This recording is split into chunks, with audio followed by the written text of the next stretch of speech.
नमस्कार दोस्तों, कैसे हैं आप लोग। इस पर्टिकुलर वीडियो में आपको ये जानने को मिलेगा कि एग्जैक्टली केंद्र सरकार के पास से पैसा राज्य सरकार के पास जाता कैसे है। यहाँ पे एक हेड होता है grants and other transverse.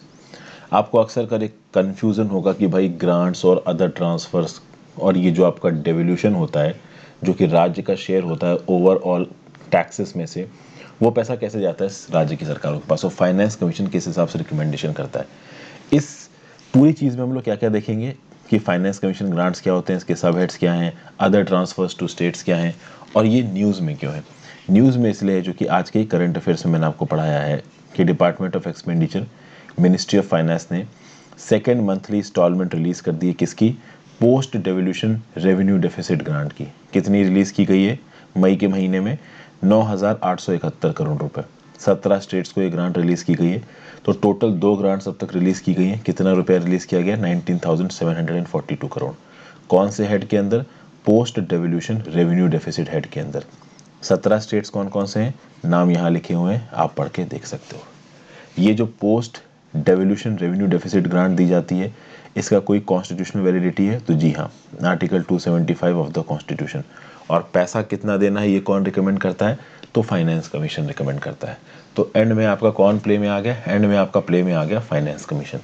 Finance commission एक कॉन्स्टिट्यूशनल बॉडी है जिसको प्रेसिडेंट ऑफ इंडिया हर 5 साल पे बनाता है under article 280 of the constitution. और ये पैसा रिकमेंड करती है कि कितना केंद्र सरकार के पास रहेगा और कितना राज्य सरकार के पास रहेगा। 15वां जो फाइनेंस कमीशन था वो प्रेसिडेंट ऑफ इंडिया ने नवंबर 2017 में एनके सिंह के अंदर अपॉइंट किया और इसने जो रिकमेंडेशंस दी हैं वो 5 साल तक लागू रहेंगी, 2021-22 से लेके 2025-26 तक।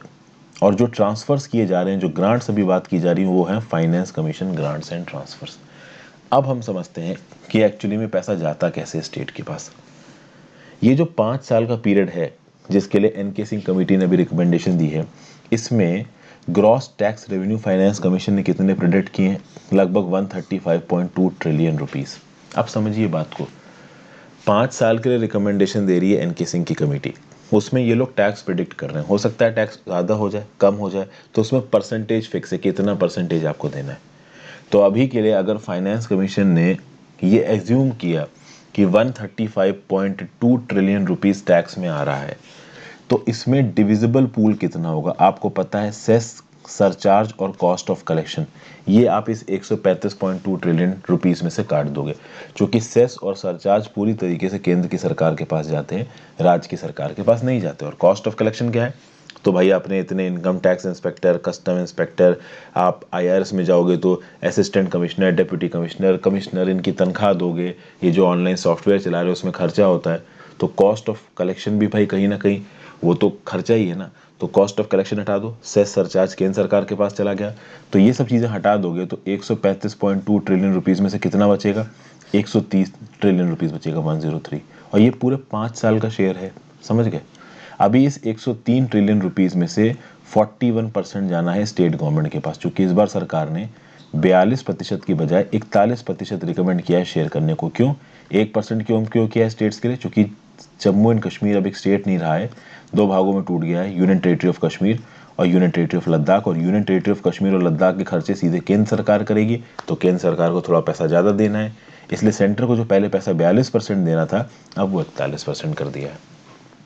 तो ओवरऑल डिविजिबल पूल कितना है? 103 ट्रिलियन रुपीस जिसको बांटना है।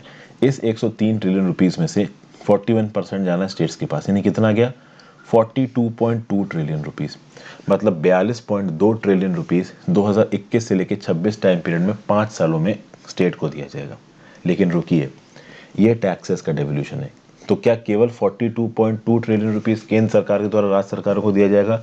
इसके अलावा भी कुछ पैसा दिया जाएगा। इसके अलावा लगभग कितना दिया जाएगा?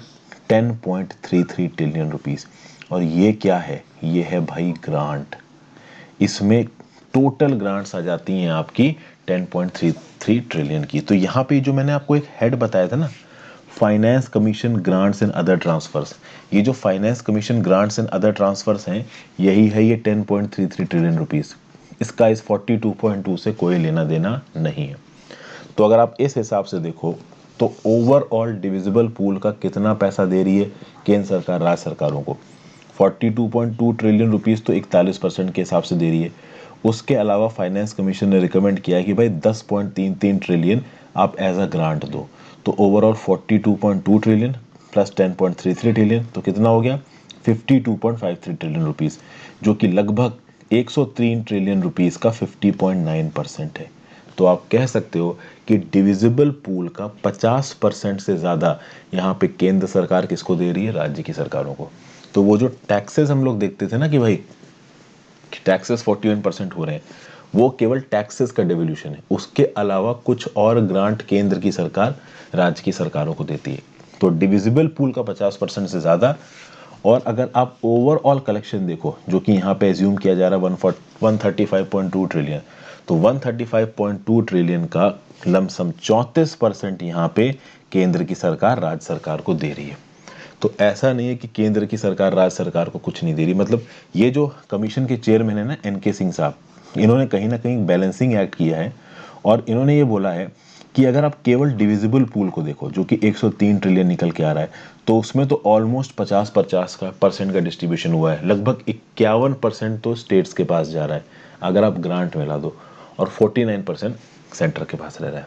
और अगर ओवरऑल कलेक्शन की बात कर लो 135 ट्रिलियन, तो उसका 34% लगभग स्टेट के पास जा रहा है। ऑब्वियस ही बात है केंद्र सरकार के पास ज़्यादा पैसा रहना ज़रूरी, क्योंकि केंद्र सरकार को रिसर्च एंड डेवलपमेंट में, केंद्र सरकार को फॉरेन रिलेशंस में, केंद्र सरकार को डिफेंस में बहुत सारा पैसा ऑलरेडी ख़त्म करना होता है। तो अब आपको ये पता चल गया होगा कि एक्चुअली में 5 सालों के लिए फाइनेंस कमीशन ने कितना पैसा अलॉट किया है, और एक्चुअली में टोटल डेवल्यूशन के बाद कितना यहाँ पे ग्रांट फाइनेंस कमीशन ने केंद्र की सरकार को कहा है राज्य की सरकार को देने के लिए।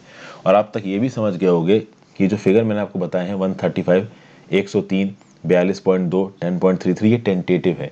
अगर टैक्स कलेक्शंस बदलते जाएंगे तो उस हिसाब से ये फिगर भी बदलते जाएंगे। परसेंटेज में फॉर्मूला फाइनेंस कमीशन बता के जाती है।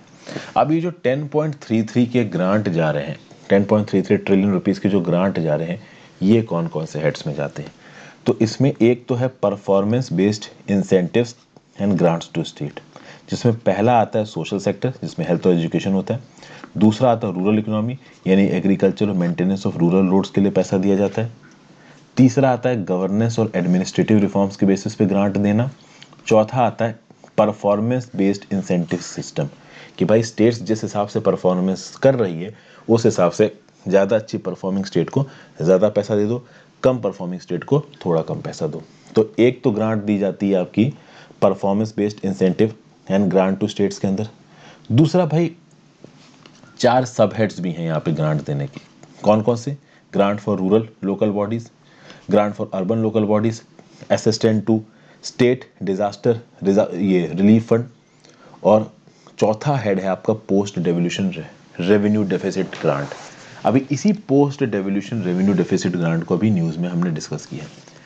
Grant for rural local bodies में क्या है?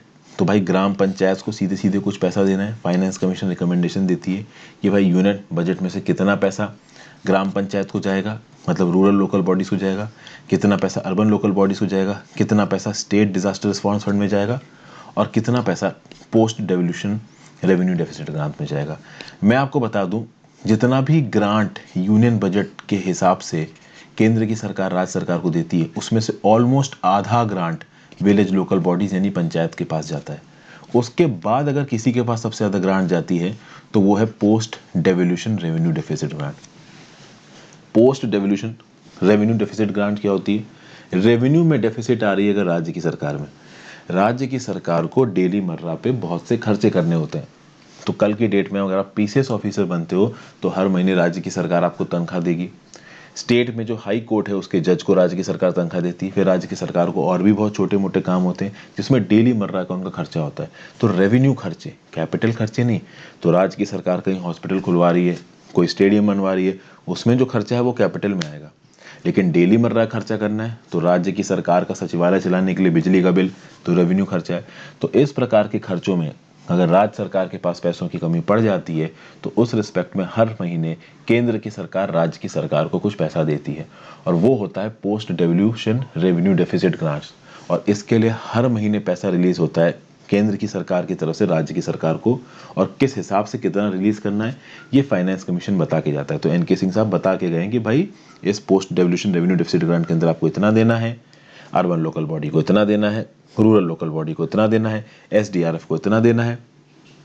परफॉर्मेंस बेस्ड इंसेंटिव स्कीम पे केंद्र सरकार भाई परफॉर्मेंस के हिसाब से पैसा थोड़ा कम ज़्यादा कर सकती है, हालांकि उसका फॉर्मूला भी फाइनेंस कमीशन बना के जाती है। फिर कुछ अदर ट्रांसफर्स भी हैं। तो अदर ट्रांसफर्स में एसडीआरएफ को फाइनेंस कमीशन ग्रांट्स के अंदर जो पैसा दे रहा है उसके अलावा भी एनडीआरएफ की तरफ से कुछ स्टेट्स के एसडीआरएफ में पैसा जाता है। फिर कुछ सेंट्रल पूल ऑफ रिसोर्सेज है north eastern region of Sikkim के लिए, कुछ एक्सटर्नली एडेड प्रोजेक्ट ग्रांट्स हैं, कुछ प्रोजेक्ट लोन्स हैं, कुछ नॉर्थ ईस्ट काउंसिल के लिए स्कीम चलाई जाती हैं, जो आर्टिकल 275 क्लॉज 1 के अंदर जो स्कीम चलाई जाती हैं, जो सेंट्रल स्पेशल असिस्टेंस है ट्राइबल एरियाज के लिए, शेड्यूल कास्ट के लिए, तो उसके रिस्पेक्ट में थोड़ा अलग पैसा भी साइड रखा जाता है। तो ये जो डेवोल्यूशन के अलावा जो पैसा है जो कि 10.33 ट्रिलियन रुपीस देखा गया था, उसको अदर ट्रांसफर्स में रखा गया प्लस ग्रांट में रखा गया। ग्रांट 4 सब हेड्स के अंदर आ रही है, जिसमें से एक सब हेड आपका post devolution revenue deficit grant, इसमें अभी रिसेंटली पैसा दिया गया, इसलिए पूरी की पूरा टॉपिक ये न्यूज़ में था। और ओवरऑल जो ग्रांट दी जा रही हैं वो एक तो परफॉर्मेंस बेस्ड इंसेंटिव पे दी जा रही हैं प्लस 4 थीम्स पे दी जा रही हैं। तो आगे की जो 4 सब हेडिंग है उसमें भी जो पैसा दिया जा रहा है वो कुछ मेन थीम पे दिया जा रहा है। वो थीम यहाँ बताइए, social sector, rural economy, governance and administrative reforms और परफॉर्मेंस बेस्ड इंसेंटिव। तो इन 4 थीम्स के हिसाब से पैसा दिया जा रहा है। कौन कौन से हेड्स के अंदर दिया जा रहा है, ये 4 हेड आपने यहाँ पे देख लिए, और एक अदर ट्रांसफर का हेड है जो मैंने यहाँ पे आपको बता दिया। तो आई होप आपको कुछ यूजफुल पता चला होगा। और ये जो अलग अलग प्रकार के नाम आते रहते हैं जैसे कि post devolution revenue deficit grant, इसका क्या मतलब है ये पता चल गया होगा। ये वीडियो कैसी लगी इसके बारे में नीचे कमेंट बॉक्स में ज़रूर बताइएगा। Thank you for watching, have a great day.